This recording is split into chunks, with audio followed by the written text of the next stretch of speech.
Good morning, dear colleagues. As you are aware, and according to the committee's timetable, an online exchange session with civil society organizations is planned.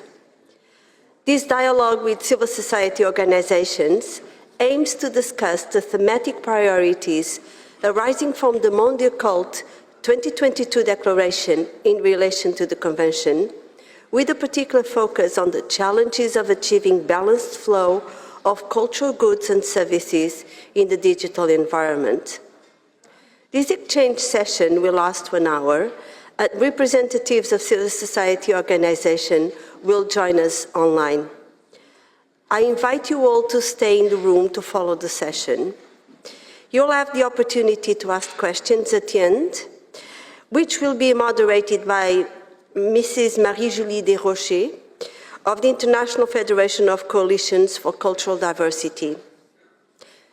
Without further ado, I wish you all a good session online, and I ask Mrs. Desrochers to start the dialogue.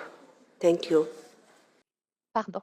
Madame la Présidente, Madam Chair, Excellencies, dear guests, good morning. As was mentioned right now, I have the privilege to moderate this discussion with civil society, with 5 representatives from organizations of the civil society that are working on the implementation of the 2005 Convention. This discussion seeks to explore opportunities and challenges that organizations are faced with. We are also going to look at the role civil society plays in establishing a balanced flow of goods and services in the area of diversity of cultural expressions. The idea is to look at thematic priorities that are taken from the Mondial Cult 2022 Declaration in its relationship with the Convention. I'm going to give the floor to Ms. Natasha, who is the Director of Contact Base. You have the floor. Thank you. Namaste, and a very good morning to all of you, to our chair, to my fellow panelists, all of the delegates who are there in Paris, the state parties, the observers, the experts, and of course, all the cultural advocates. It is really a pleasure and an honor to be speaking on a topic which is at the crossroads of culture, technology, and equity. So what I would like to share is a few thoughts on how we can ensure a fair and inclusive digital landscape and address the challenges we are discussing. Now, it is a reality that in today's world, the tech companies controlled by maybe a handful of global players, or maybe in some cases, regimes, they are dictating visibility. And we are in a stage of technology where we can use it positively or we can use it to stifle voices. Thus, today's discussion and whatever has been going on at the committee meeting in the last 2-3 days is of extreme importance. Addressing algorithmic bias, unequal digital trade frameworks, and monetization gaps. These are sidelining many cultures, especially those from Global South, indigenous communities, and smaller linguistic groups. Now, in the industrial era, we know that we made mistakes and learned. But in digital era, we don't have the time to make mistakes and we must get it right. And we should catalyze the power of these digital tools for inclusion and equity. I think that is the most important mantra. Now, for this, there are 2 important aspects. One is digital fairness, another is fair monetization, where we need to address capacity building needs, partnership needs, and building evidence through improved reporting, monitoring, and data collection. We need to take bold and innovative actions for use of ethical AI and algorithmic transparency. This will ensure that cultural content from Global South, or minor cultures is not pushed to the margins. I'm from India, and we all know that private business loves revenue. So, with 700 million internet users and with 547 consumers of OTT, all the global players are here.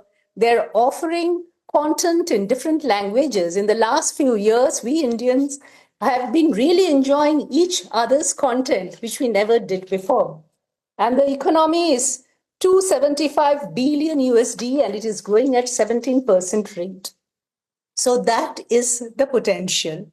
But the challenge we are discussing here is about the minority groups and how we can have the diversity in local language.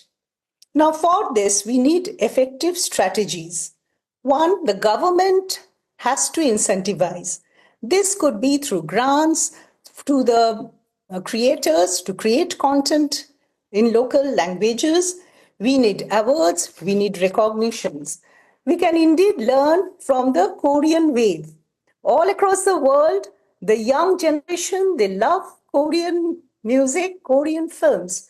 And we can learn from the strategies of actively promoting financial incentives, targeted digital marketing, partnership building with global distribution systems, and cross-platform, cross-media storytelling. So there are examples where we can learn from. We need also to use AI effectively, right? AI offers tremendous opportunities. We need investment to evolve translation models which can prioritize lesser represented languages. We can develop NLP models, and for this we need investment, we need partnerships between government and between research institutions. Much work is needed in the policy front. So the UN, the governments, they all can work for the legal frameworks. We need metadata policies very specifically so that the smaller languages are indexed properly. And then we can address the challenge of digital invisibility. So the world needs to think of a cultural visibility index. That could be a measure. So to see whether underrepresented regions are there. Preferential treatment has to now go beyond the trade policies, but it must be embedded in the digital visibility strategies. And that is the synergy between the reflections of the two groups, which we spoke of yesterday. So balanced flow of cultural goods is about equity. Now, fair monetization and cultural trade agreements. This is a huge area where we need to work together. Digital agreements currently lack explicit preferential treatment measures.